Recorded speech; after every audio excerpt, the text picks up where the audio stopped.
जी, बिस्मिल्लाहिर्रहमानिर्रहीम। दोस्तों हाज़िर हूँ एक नई वीडियो के साथ। आज हम एक नई चीज़ शुरू करने लगे हैं और ये चीज़ जो है वो हमारे एक बड़े प्यारे सब्सक्राइबर हैं, उनकी फरमाइश पे हम जो है वो करने लगे हैं कि उन्होंने हमें फरमाया था कि रिलेशंस के ऊपर एक डिटेल की वीडियो बनाई जाए। तो हम इंशाल्लाह अभी उस पे एक 2-3 वीडियो की मेरा दिल है एक सीरीज़ हम बनाएँगे।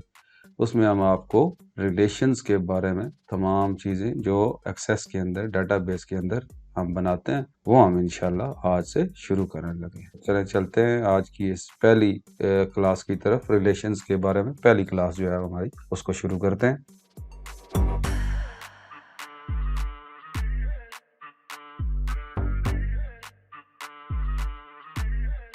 तो दोस्तों रिलेशंस जो है वो पहले ऑलरेडी मैं आपको कुछ बता चुका हूँ कि हम टेबल के अंदर जो है वो रिलेशंस जो है वो आपस में कायम करते हैं। मुख्तलिफ किस्म के 1 to 1, 1 to many, many to many, इस तरह के रिलेशंस हम कायम करते हैं। आज हम इंशाल्लाह बेसिक शुरू से हम ये देखेंगे कि हम रिलेशंस क्यों बनाते हैं और हमें रिलेशंस बनाने की ज़रूरत क्यों पड़ती है, उसकी क्या वजह है। तो उस चीज़ को समझने के लिए सबसे पहले आपको एक चीज़ मैं ये बताना चाहता हूँ कि उसको समझने के लिए हमें एक मज़ीद चीज़ पहले देखनी होगी, जो डेटाबेस डीबीएमएस का रिलेशनल डेटाबेस आरडीबीएमएस जिसको हम कहते हैं, उसको रिलेशंस को समझने के लिए उसका एक बेसिक कॉन्सेप्ट जो है वो हमें पहले समझना पड़ेगा कि हम रिलेशंस क्यों बनाते हैं। उससे पहले एक बेसिक कॉन्सेप्ट होता है डेटाबेस का, हर डेटाबेस का, उसको हम कहते हैं नॉर्मलाइजेशन। नॉर्मलाइजेशन जो है वो एक डेटाबेस का एक कोर कॉन्सेप्ट है कि हम एक डेटाबेस को किस तरीके से नॉर्मलाइज करते हैं। अब नॉर्मलाइजेशन है क्या? नॉर्मलाइजेशन क्या है? जैसा कि आपको स्क्रीन पे नजर आ रहा हो, इंग्लिश में इसकी डेफिनेशन जो है वो मैंने यहाँ पे लिखी है। Technique of organizing the data into multiple related tables to minimize data redundancy। Data redundancy को खत्म करने के लिए, उसको मिनिमाइज करने के लिए, खत्म तो एज सच वो बिल्कुल नहीं हो सकती, किसी हद तक थोड़ी बहुत उसमें वो रह, ये खैर आपको आगे समझ आएगी कि मैं कहना क्या चाह रहा हूँ, कि उसको खत्म करने के लिए या उसको मिनिमाइज करने के लिए हम जो टेक्निक इस्तेमाल करते हैं उसको हम कहते हैं नॉर्मलाइजेशन। तो पहले हम देखते हैं कि डाटा रिडंडेंसी क्या चीज है, वो कैसे होती है, और उसको हम मिनिमाइज कैसे, वो आगे हम देखते हैं कि वो कैसे करेंगे। तो व्हाट इज डाटा रिडंडेंसी और why should we remove this.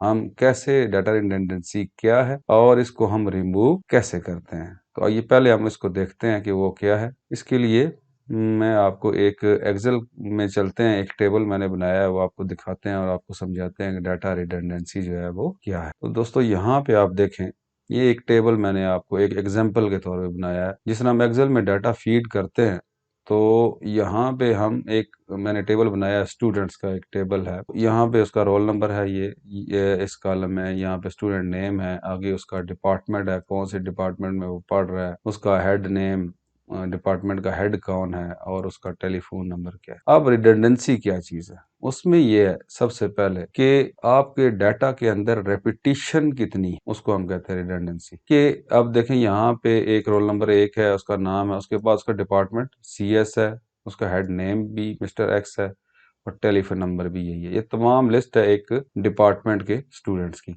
अब ज़ाहिर है एक ही डिपार्टमेंट के ये तमाम स्टूडेंट्स हैं, इनका डिपार्टमेंट सबका सीएस ही होगा, इसी तरह इनके हेड का नाम भी सेम ही होगा, इसी तरह उसका टेलीफोन नंबर भी सेम ही होगा।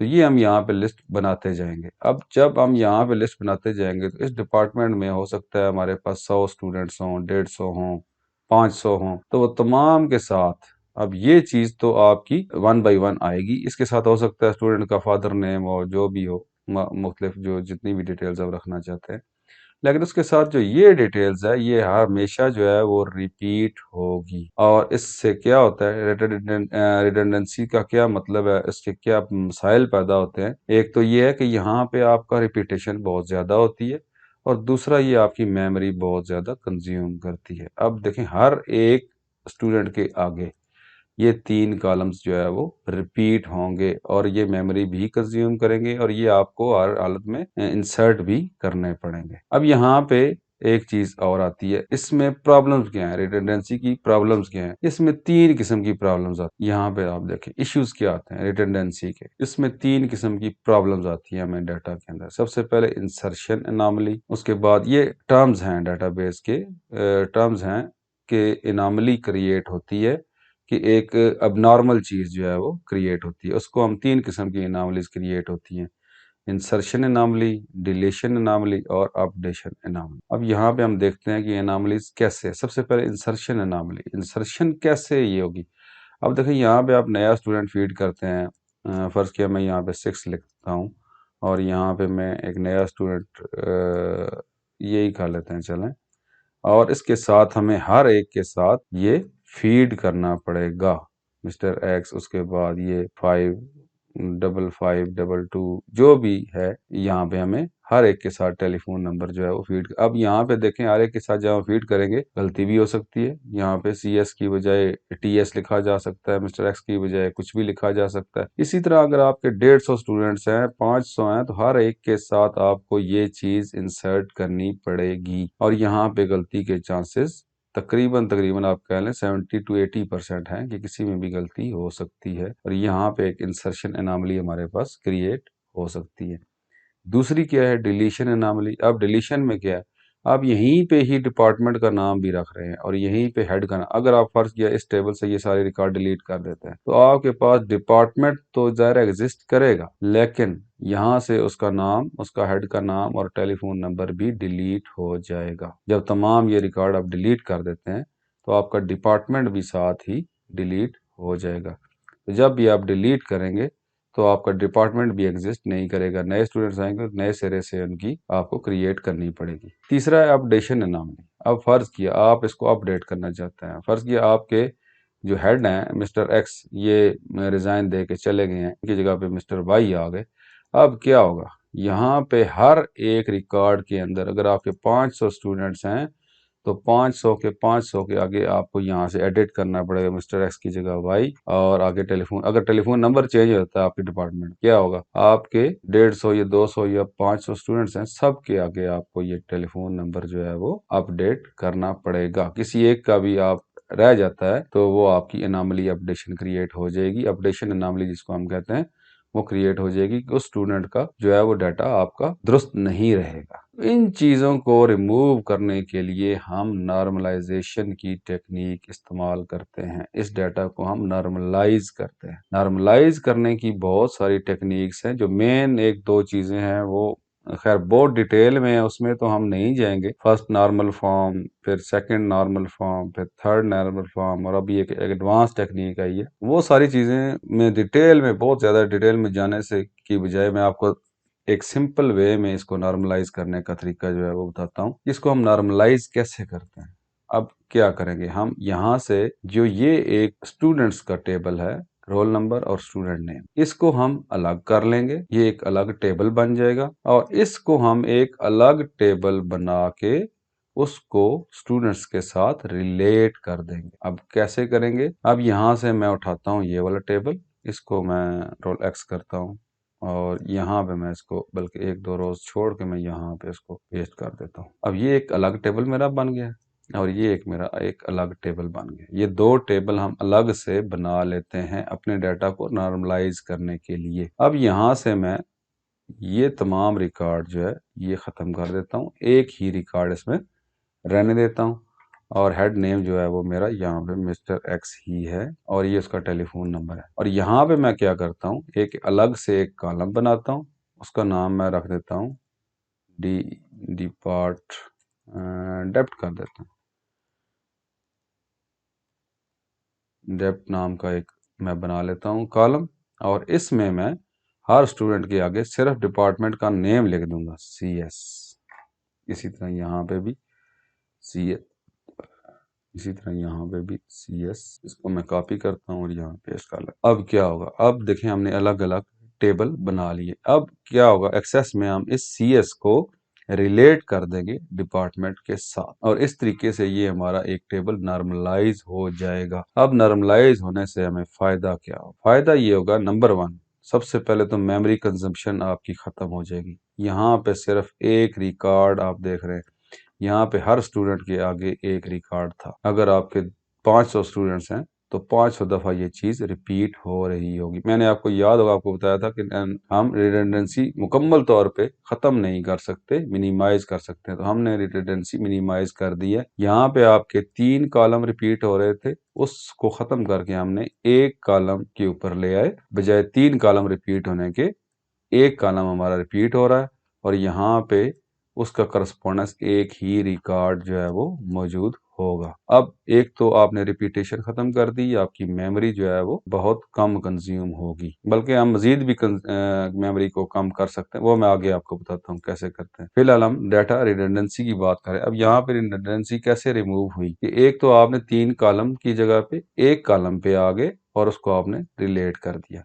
अब यहाँ पे जो अनोमलीज की बात मैं कर रहा था, इंसर्शन अनोमलीज, अब यहाँ पे इंसर्शन अनोमलीज कैसे दूर हो जाएगी?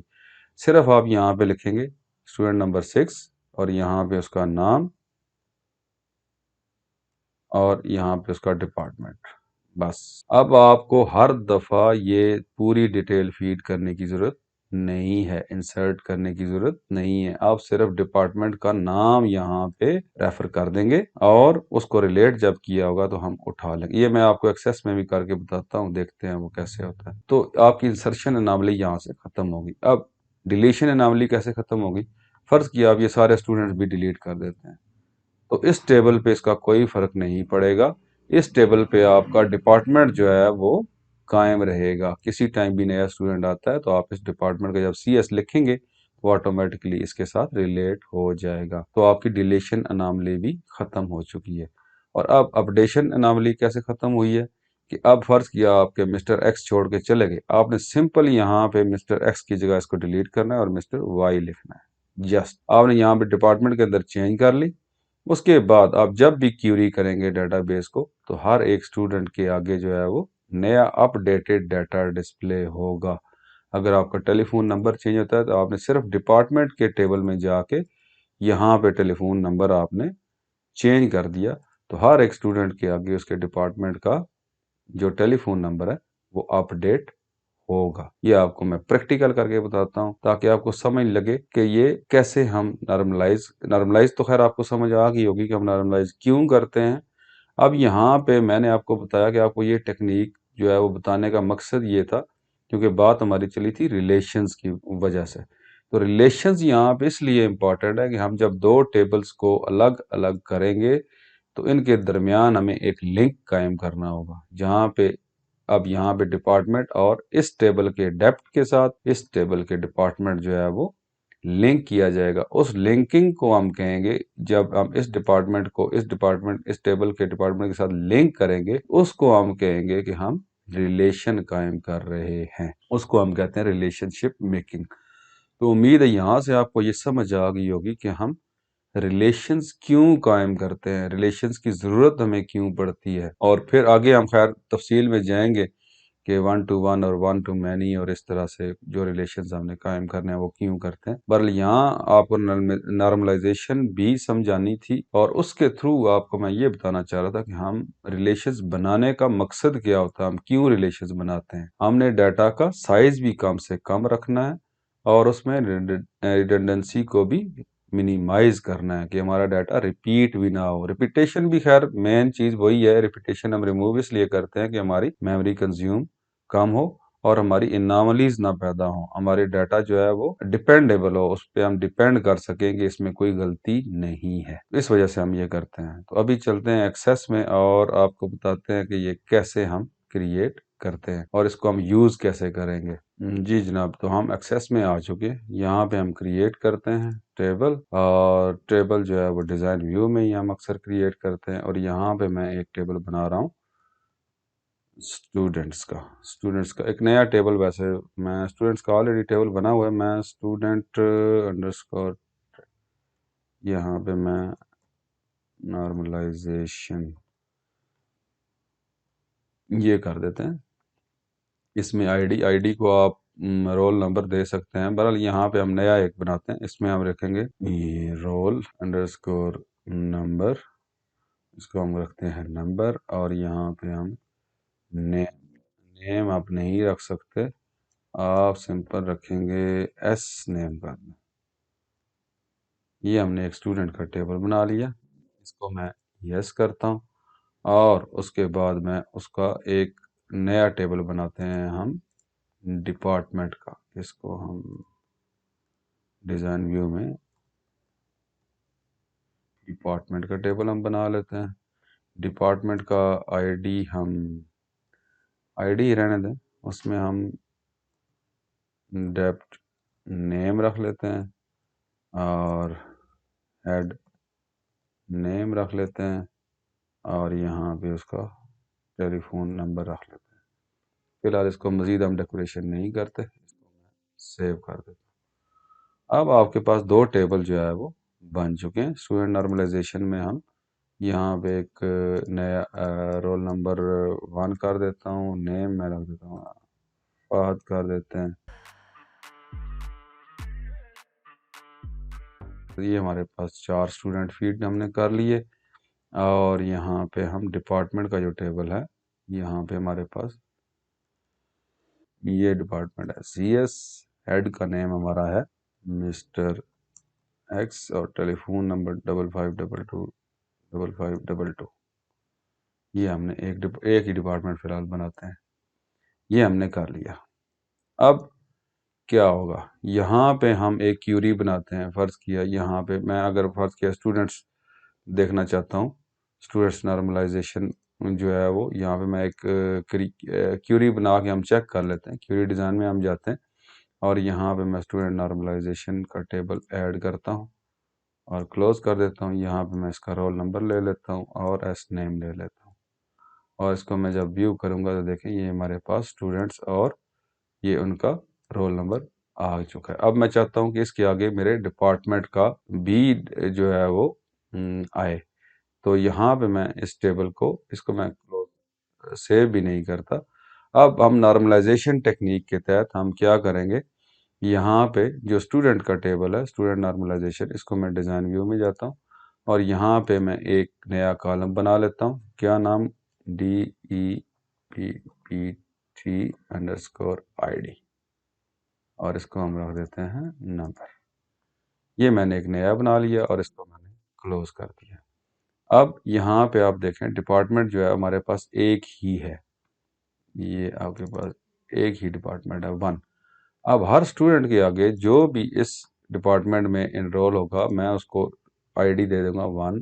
इसको भी 1 दे देता हूँ, इसको भी 1 दे देता हूँ, इसको भी 1 दे देता हूँ। अब मैंने उसकी आईडी जो है डिपार्टमेंट की वो यहाँ पे एक दफ़ा मैं देख लूँ डिपार्टमेंट की आईडी हमने उसको दी है कि नहीं। ये है देखिए, आईडी डिपार्टमेंट नेम है और आईडी है। जो भी आप नेम भी दे सकते हैं, एग्जाम्पल में हमने नेम दिया था, यहाँ पे हम आईडी रेफर कर रहे हैं। अब यहाँ पे क्या है, हमने मजीद उसको नॉर्मलाइज कर लिया कि आईडी देखें यहाँ पे 1 है और डिपार्टमेंट का नाम CS है। अगर हम आईडी को रेफर करेंगे तो ये बहुत थोड़ी मेमोरी लेगा, जबकि CS 2 करेक्टर्स हैं हमारे और करेक्टर्स हमारी मेमोरी ज़्यादा लेते हैं, इसलिए हम आईडी को रेफर करते हैं ताकि जो है वो कम से कम मेमोरी कंज्यूम हो। अब हर एक स्टूडेंट के आगे मैंने देखें 1 लिखा, 1 कम मेमोरी कंज्यूम करेगा, जबकि मैं CS लिखूंगा तो वो ज़्यादा मेमोरी कंज्यूम। हमने हर डिपार्टमेंट को इसके साथ लिंक कर दिया। अब लिंक कैसे किया है, इसको मैं क्लोज करता हूँ और इसको भी मैं क्लोज करता हूँ। अब मैं जाता हूँ डेटाबेस टूल्स के अंदर, रिलेशनशिप्स के अंदर। अब ये ऑलरेडी मेरे रिलेशनशिप बने हुए हैं, इसको आप छोड़ दो, बल्कि हम इस तरह करते हैं क्यूरी के अंदर बनाते हैं, रिलेशनशिप क्रिएट करते हैं, क्यूरी डिज़ाइन करते हैं और यहाँ पे मैं ये दोनों टेबल जो है वो उठा लेता हूँ। स्टूडेंट नॉर्मलाइजेशन को भी उठा लिया और मैंने डिपार्टमेंट के टेबल को भी ऐड कर लिया। अब यहाँ पे मैं इन दोनों का रिलेशन जिसको हम कह रहे थे कि लिंक हम कायम कर देंगे। देखें इसकी डेप्ट आईडी और इसकी आईडी के साथ। अब इसकी आईडी को मैं उठाऊंगा और यहाँ पे इसको लिंक कर दूंगा, तो ये हमारा इन दोनों के दरमियान एक लिंक कायम हो जाएगा।